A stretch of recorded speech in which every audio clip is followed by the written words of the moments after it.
Cuando trabajamos con los pinceles siempre vamos a poder mostrar la paleta que los configura y vamos a poder cambiar esa configuración. Existen diferentes tipos de pincel.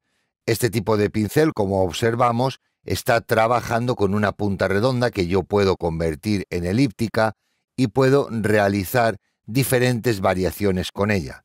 Pero también existen los pinceles, en este caso de cerdas, que me van a permitir trabajar como si de un pincel tradicional y convencional se tratara.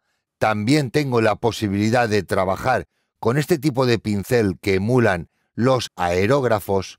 También existen otros tipos de punta de pincel que están emulando lo que sería el carboncillo o un lápiz. Y por último, existen las puntas de pincel personalizadas, que son elementos que yo convierto en pinceles para poder ser utilizados. Y de este modo, este tipo de pincel también va a poderse utilizar. Cada uno de ellos, por supuesto, tiene unas características diferentes. Si yo estoy trabajando con las puntas de pincel convencional, aparte de aparecer aquí una previa, voy a poder manipular tanto las cerdas como la longitud de las mismas, con lo cual, al aumentar la longitud, el trazado en las curvas va a ser diferente.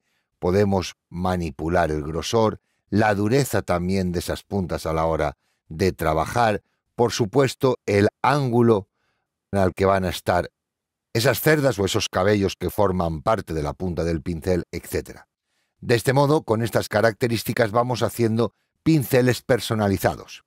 Al igual que ocurre siempre, si yo puedo guardar un pincel personalizado, voy a decirle que sí que lo guarde, abanico redondeado 01, va a aparecer como estamos viendo en este lugar. Yo voy a poder almacenar esos pinceles a través del menú desplegable.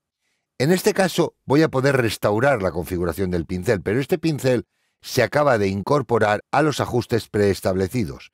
Como podemos observar aquí en el final está el pincel que nosotros hemos creado. Simplemente si me voy a guardar pinceles lo podría almacenar en un documento para posteriormente poder cargarlo y utilizarlo. También, junto con Photoshop, hay una biblioteca de pinceles bastante amplia que vamos a poder utilizar para nuestros trabajos. Simplemente vamos a poder cargar esos pinceles añadiéndolos a los que ya tengamos o sustituyendo por los que ya tengamos. Voy a decirle añadir y podemos observar como aquí en la parte de abajo se han colocado todas estas puntas de pincel nuevas. Desde aquí hacia abajo tenemos las puntas de pincel. Por otro lado, nosotros vamos a poder manipular cualquier comportamiento de cualquier pincel. Voy a seleccionar este. Al pintar, vemos que este es el color que nos está dando. Voy a hacer un control Z, voy a eliminar. Voy a hacer más grande el pincel. Para ello recordar, control Alt, botón derecho del ratón, y aquí está pintando en esa forma el pincel, en esa forma y color. Todo eso es porque dentro de la paleta de pinceles tenemos configurados, como podemos observar, diferentes elementos. Si yo elimino la dispersión, la dinámica de forma, podéis observar cómo pintaría a partir de ahora. Esa sería la esencia de este pincel. Voy a deshacer para eliminar y veamos cómo pintaría de esta manera. Lo primero que tengo en la paleta inicial es la posibilidad de cambiar el tamaño. Está claro que pasado un tamaño, la imagen de previa ya no muestra más cantidad de tamaño. Por otro lado, también si lo quiero voltear, horizontal o vertical, o darle un ángulo al pincel. Vamos a dejarlo como estaba, vamos a poner aquí al 0%, al 100%, y el espaciado es la repetición de esa punta de pincel. Puedo hacer que se repita más o menos. A partir de aquí voy a poder empezar a utilizar diferentes paneles para dar características diferentes. Por un lado, voy a darle una dispersión de forma. Esto quiere decir que ya no va a estar constantemente con el mismo tamaño, sino que va a haber una variación de tamaño. Desde el tamaño del 1%, este tamaño muy pequeño, hasta el 100%, que es el tamaño real de la punta de pincel.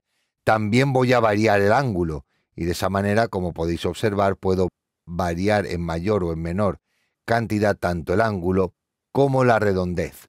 Por otro lado, también voy a poderle dar mayor dispersión, es decir, que la distancia desde el punto por donde yo pase con el pincel sea mayor o menor.